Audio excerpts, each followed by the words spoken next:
Konnichiwa mina, boku wa Jeremy desu. Yoroshiku onegaishimasu. Today is day 305. It is Saturday, November the 1st, 2014. Gotta remember, it is now November. God, that just means that we're another step closer to, like, shit falling, and nobody needs that in their life. Nobody. There's still fireworks going on, and it's like 3:30 in the morning. But happy belated Halloween, of course, to all of you. And I am out of my Goku costume. Of course, it is a Sailor Moon Crystal Day today, so this is a review of episode 9, Serenity Princess. And really, it was not too far off from what the actual manga chapter is all about, including to the point where they are going to go to the moon. And there are subtle differences, very subtle.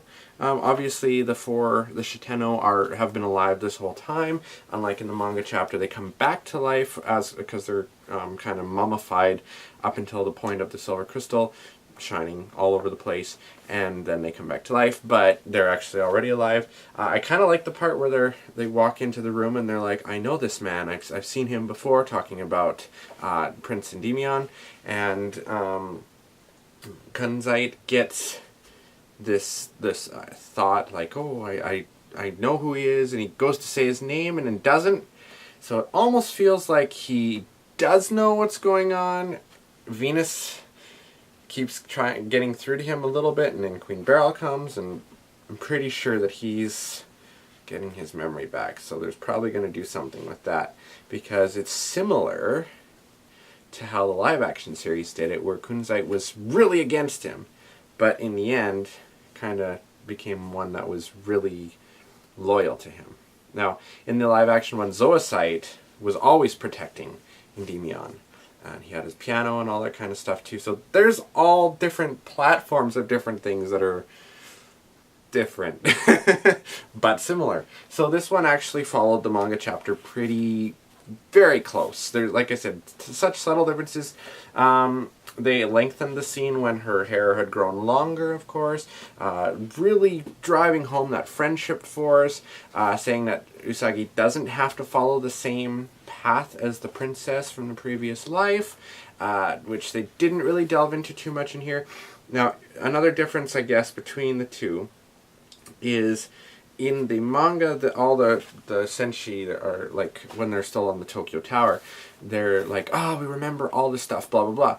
It's only kind of implied in here until later on, when they're in the base kind of a thing. They start to get their memories back, and then they get told the story by the really, really creepy Artemis, and I still don't really like his voice.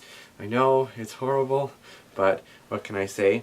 But yeah, really, it's so close, including like the dream where he wakes up and Queen Beryl's like, I have no use for you anymore, and goes to kill him, and then Usagi wakes up, and Luna remembers that she was put to sleep with Artemis for a little while, and so on and so forth. Now, the one thing that was interesting too is when they were doing all the flashbacks, a lot of the colorings were similar to how they appear in the art book. One second, I really should have grabbed it ahead of time. Except for one, Queen Beryl. Now, Beryl, before she got turned evil, was supposed to have purple hair as the Sage Beryl, or Mage Beryl, or whatever. I know, I was just looking at it the other day. There we go.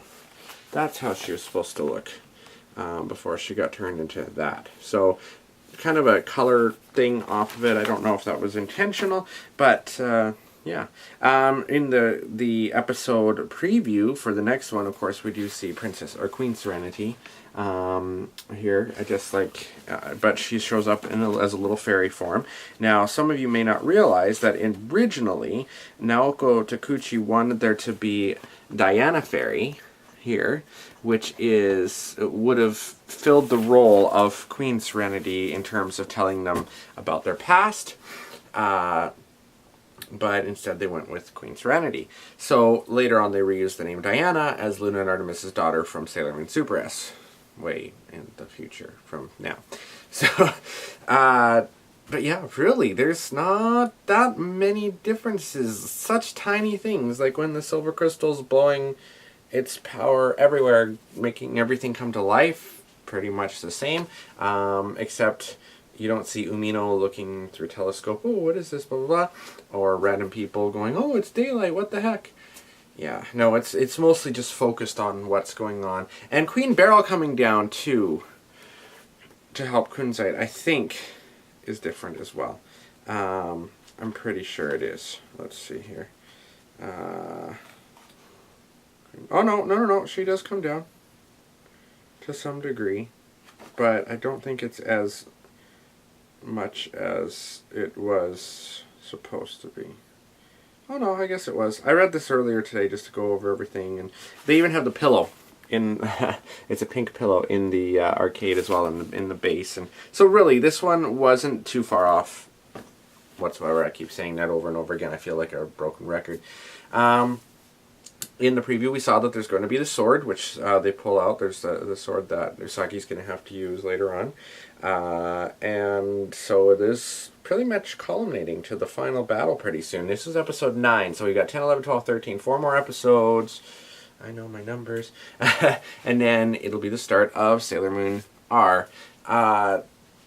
It'll be into the new year, I believe, because it's the first and third Saturdays. So we got episode 10 in November, episode 11 in December, 12 in December, so yeah, in January will be when the Queen Beryl arc ends, I guess, the first Saturday of January. So it just feels like it's been taking so long. This schedule is ridiculous.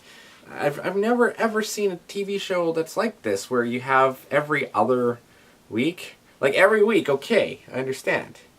Soap operas are every day. But like every other week is just mind-blowingly weird. So, I don't know. I think it hurts it a little bit in some ways too, because unless you have diehard Sailor Moon fans such as myself and many of you out there, I don't know if it would be enough time for people to really get into it and stay, like, the attention span with it, with other anime and stuff out there. And the other thing that is just weird and aggravating a little bit is the animation quality is still all over the place.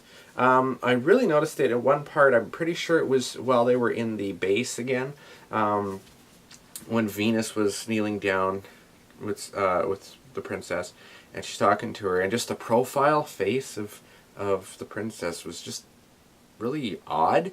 And then there was the really creepy scenes. I think they were meant to be kind of cutesy, but when Luna was all upset and remembering what was going on, and then Artemis comes up to her, and they do like the camera pan shot really close to his face and then her face, and they just look kind of alien and really weird and round and strange and kind of cat-like, but at the same time not, if that makes any sense. I don't know, it's weird. And Artemis's voice is just strange. I don't know why I'm so fixated on that. It's just weird. And yeah. Now, I'm wondering if they're going to go the direction of changing how it ends, or if they're going to stick with how the manga version ends. Because if you remember, those of you, well, this is going to be a bit of a spoiler for those of you who haven't seen the live action series. It was, first of all, when Usagi in this particular episode now, when Endymion, or when Tuxedo Mask was dying in her arms, and she started crying and freaking out, two things happened. One, I was invoked with the memory of Black Lady from the Sailor Moon R musical, Petite Étrangère, which just played. My French is terrible, I'm sorry. Petite Étrangère, whatever, a little stranger. She, just the way she cries, it's very similar, and it's very impactful, and it makes you feel the emotion, and then the silver crystal appears in her teardrop, so it's definitely like that.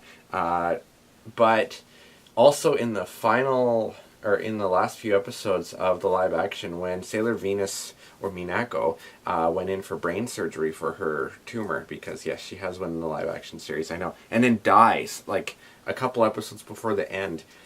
And Artemis tells Ray, and the others are in battle, and then Ray comes in, and she's just she's remembering all this, and she's having all these visions of Minako, and it's white everywhere, and you can tell she's dead, and she gets up and walks away, and away from everybody into the white, and Rei just freaks the fuck out, and just transforms right there. Like, there's no transformation cheesy sequence. It's just boom, and then she uses that anger, and she just destroys everything in her way, and then just collapses and cries, and just that powerful emotion is very similar to that. And then at the end of the live action series, Mercury, Mars, and Jupiter meet up with Queen Beryl, who tells them that they actually have to stop the princess because she's going to destroy the world, because Endymion is evil and all this, and then she kills him, and then she goes to destroy the world, which she does, but she manages to overcome it and brings everybody back, and she gives up her powers, as does Endymion, and they become, all of them just become normal people again. So that's not going to happen in this case, because we know that they're going to move into Sailor Moon R. In the first anime that they did, they forgot everything that happened. The Moon one got destroyed, the crystal shattered or whatever, got disappeared, and then Luna brought them back with their mind melt.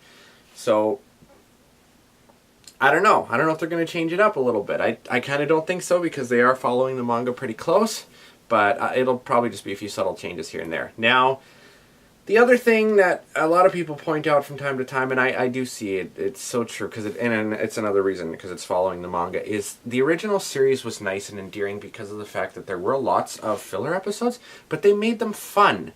They made it funny and enjoyable amongst all the angst and the sadness and stuff, and that's what fillers do occasionally. Yes, they detract from the story occasionally, but at the same time, they're really nice to have, to lighten things up. And you don't really have that much of that in this, because it's so close. When you're telling a manga story, you have to pretty much stay on topic, or else you get things like the giant ant arc of Hunter x Hunter, which apparently is just filler and shit. And Naruto, whole seasons of that, or 13 episodes of 5 minutes on the planet Namek in Dragon Ball. You know, that kind of shit. So, take it how you will, I guess. It's good that they are sticking so close, but there's also bad things with it as well. It'd be nice to have more lightness and stuff. And I know when Chibiusa comes, it should be more lighthearted a little bit, and they're gonna play the jealousy and all that stuff too. But I'm pretty sure it's gonna amp up the incestuous idea of Chibiusa falling in love with her father. I've always thought that was the weirdest thing. I mean, you don't see Trunks doing that with Bulma. But, I don't know. It's whatever. It is what it is. And so, as we're kind of heading towards that area, I really hope that they do continue on with Sailor Moon S, Super S, and Stars. Because Super S, in the original anime, was really quite shit. There's a reason it wasn't very popular. It was the least popular of all 5 seasons. Usually it goes the Sailor Moon S series, then the Beryl series, Stars, R, and Super S. Or R and Stars can be switched around occasionally. But anything centering around Chibiusa doesn't really seem to be that popular. And but the manga version is much better. I love the storyline in that. And Sailor Stars, oh, I love the manga version of that. It's dark though, mind you, but it gets more involved into everything, and you meet the other senshi. So I think I've covered most of it. I hope so. You guys will let me know if I missed anything. But let me know your comments and stuff down below as well. And I hope you had a great Halloween, as we now start the countdown to Christmas time and the end of the year, which will be the end of the year of my whole vlogging thing too. I don't know what I'm going to do. I think I'm going to continue on with it, at least with the Sailor Moon ones. Don't forget as well, tomorrow, Sunday morning at about 2 a.m. to change your clocks backwards if you do the time change, of course, because it is daylight savings. So spring ahead an hour and you fall back an hour. So we're in fall, so we're falling back an hour. So you get an extra hour of sleep depending on what time you go to bed. So check out my radio show tomorrow and every Sunday from 2 to 4 p.m. Pacific Time, 92.5 The X in Kamloops, 92.5 FM, www.thex.ca, online to tune in live Japanese music at its best. And thank you for watching as always, everybody. I will see you tomorrow. Jimatane. Have a great day. I'm heading to bed because I got to work tomorrow. Bye-bye.